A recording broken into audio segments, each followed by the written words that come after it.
Are You Mad at Me by Tyler Feeder and Cody Feeder.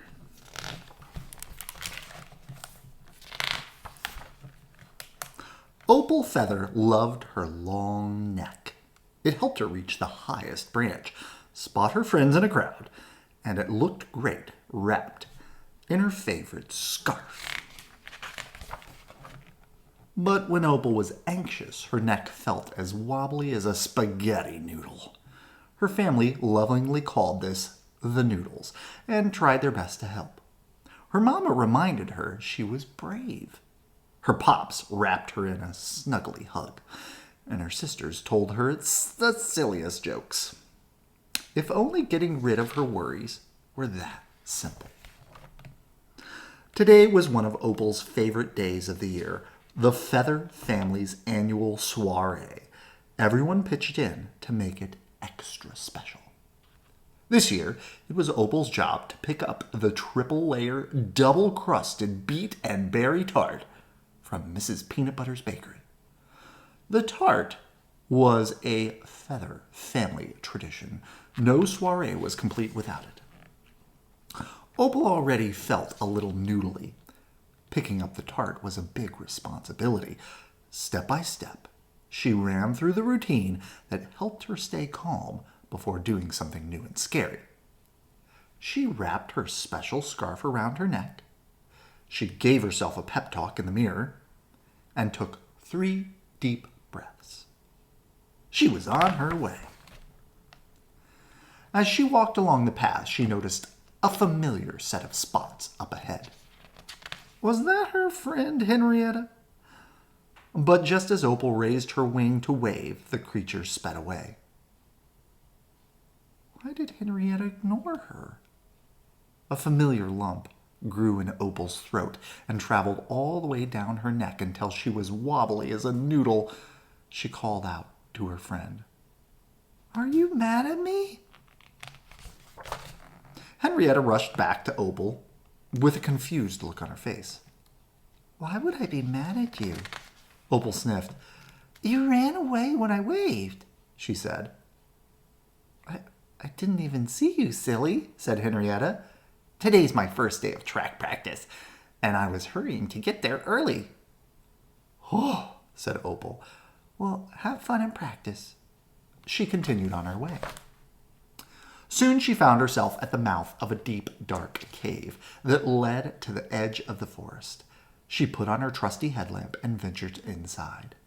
Suddenly, a grouchy voice echoed through the cave. "Hey there! Who's there? Turn off the light." Opal's heart began to pound, and her mouth felt dry. The noodles again.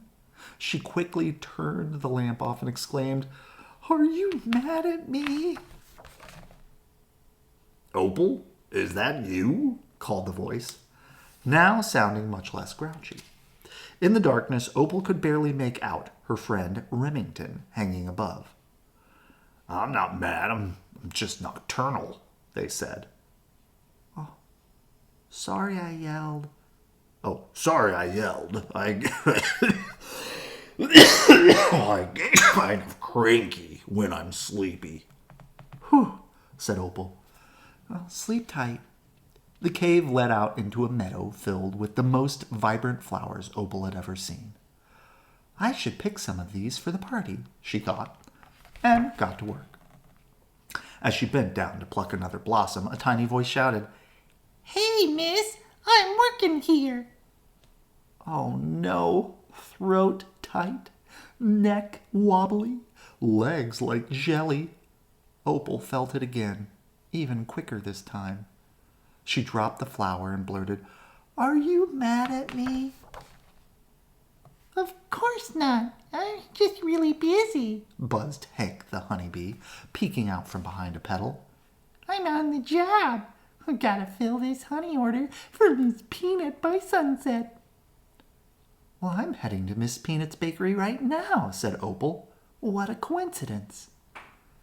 It went on like this all day. "Are you mad at me? Are you mad at me?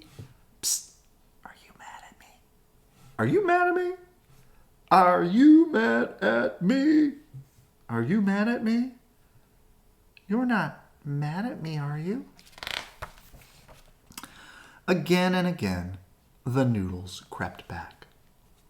I was crunching too loudly on these yummy leaves to hear you say hi. I'm just feeling grouchy because I lost my favorite beard comb. I only yelped because I got a thorn stuck in my paw. I'm finishing my underwater basket weaving project, and I got distracted. I flew away because I thought I smelled a french fry. We didn't mean to exclude you. You just huddle like this to stay warm. This is my face. Oh, this is just my face. By the time Opal got to the bakery, she was pooped. Being anxious was a lot of work. Well, hello, Opal, said Mrs. Peanut. Look at you, old enough to pick up an order by yourself. How was the trip here? Opal told her everything. Well, why don't I join you for the walk back, said Mrs. Peanut, or Miss Peanut.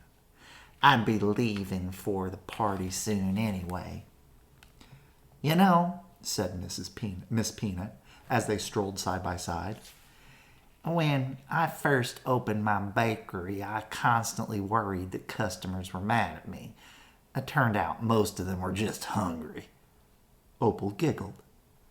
When they arrived back at Opal's house, her whole family was outside setting up. You did it, said Pops. How do you feel? Well, I'm proud of myself, Opal said, but it wasn't easy. Every time I bumped into somebody, I worried I'd done something wrong, or that they didn't like me. We know the noodle makes it extra hard to try new things, said Mama. You are one brave ostrich. The Feather Family soiree was the best one yet. When Opal got in bed that night, she was full of hope and triple-layer double custard beet and berry tart. Today wasn't the last day she'd get the noodles. But the next time they came, she knew she would be okay. Wait, Opal, are you mad at me? I've been trying to say hi this whole book. Look what you can miss when you worry the day away. Can you spot Mel the chameleon throughout the book? Let's go back and look at one page. Do you see Mel at all?